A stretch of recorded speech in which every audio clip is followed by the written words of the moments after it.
the Santa Cruz Beach Boardwalk, a place where families come to make memories, ride the giant dipper, and soak up the California sun. But when that sun sets and those families go home, a darkness descends. This isn't about cotton candy and skee ball anymore. This is about the stories that send chills down your spine and make you question everything you thought you knew. We're investigating the 10 spooky secrets of the Santa Cruz Beach Boardwalk.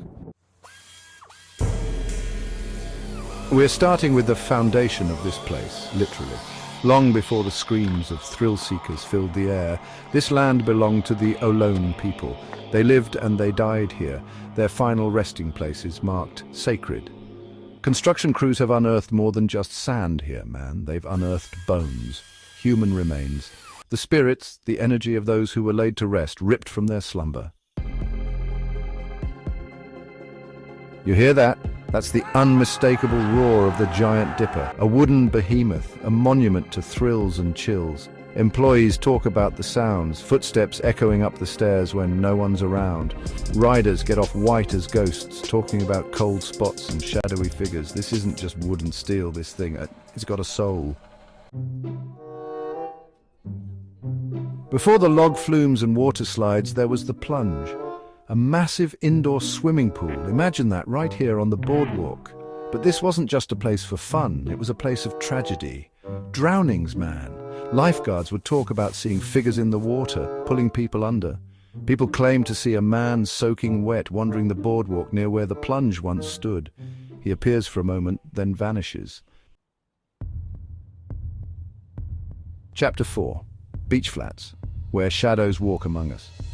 Right behind the bright lights and laughter of the boardwalk lies the Beach Flats neighborhood. Residents tell tales of shadowy figures moving through their homes, of disembodied voices and objects moving on their own. Imagine waking up in the middle of the night, hearing a knock at your door, but when you answer, there's no one there. Chapter 5. Ferris wheel phantom trapped in a loop of eternity. The Ferris wheel. It's supposed to be romantic, right? A slow ride, a bird's eye view, but here, romance takes a back seat to terror. Picture this. You're at the top and you see him. A man in 1920s attire, alone in a gondola. He seems so real. But when the ride stops, he's gone. Some say he's a former worker who fell to his death, his soul forever tethered to the ride. Chapter 6. Arcade of Anguish, where laughter turns to screams. The arcade, a symphony of flashing lights, electronic beeps and joyous shouts. But when the crowds disperse and the employees lock up, a chilling symphony begins. They say the sound of a woman's sobbing echoes through the empty arcade. Security guards have rushed in, hearts pounding, only to find nothing, just the lingering feeling of dread and the echo of sadness.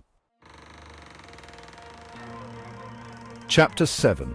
The Loof Carousel, a masterpiece of hand-carved beauty. But after the park closes, after the lights dim and the last employee clocks out, the carousel takes on a sinister life of its own. Imagine witnessing the horses start to move, their jeweled eyes glinting in the darkness, their painted smiles taking on a menacing grin. And then the music. That haunting calliope melody drifts through the empty boardwalk, a ghostly waltz for the spirits who refuse to leave. Chapter 8. Ghostly gamers, forever young, forever trapped. They come here to relive their childhood, to chase high scores and escape into a world of pixels and joysticks. Employees will tell you about the handprints, tiny handprints like those of a child appearing on untouched game screens. Machines flicker to life at night as if activated by unseen hands. It's as if the spirits of children past replay their favorite games, forever intertwined with the flashing lights. Chapter 9. The Undertow's echoes riding the rails of fear. The Undertow. A new ride built on fear, standing where the hurricane once thrilled visitors. Riders claimed their safety harnesses unlocked mid-ride, and employees heard metallic groans at night. They dismantled the hurricane, but some things can't be torn down. Chapter 10. The Shadow Man, He's Watching You. Of all the legends that cling to this boardwalk, one chills me to the bone. The Shadow Man. A tall, featureless figure lurking in the shadows, spotted by countless visitors and employees. If you make eye contact, he locks onto you. His head tilts, studying you, then he's gone. Outroad dare you enter. So there you have it. The 10 spooky secrets of the Santa Cruz Beach Boardwalk. This place, man, it gets under your skin. It's more than just rides and cotton candy. It's a doorway to the other side, a place where the veil between our world and the spirit world wears thin. Would you dare to visit after dark?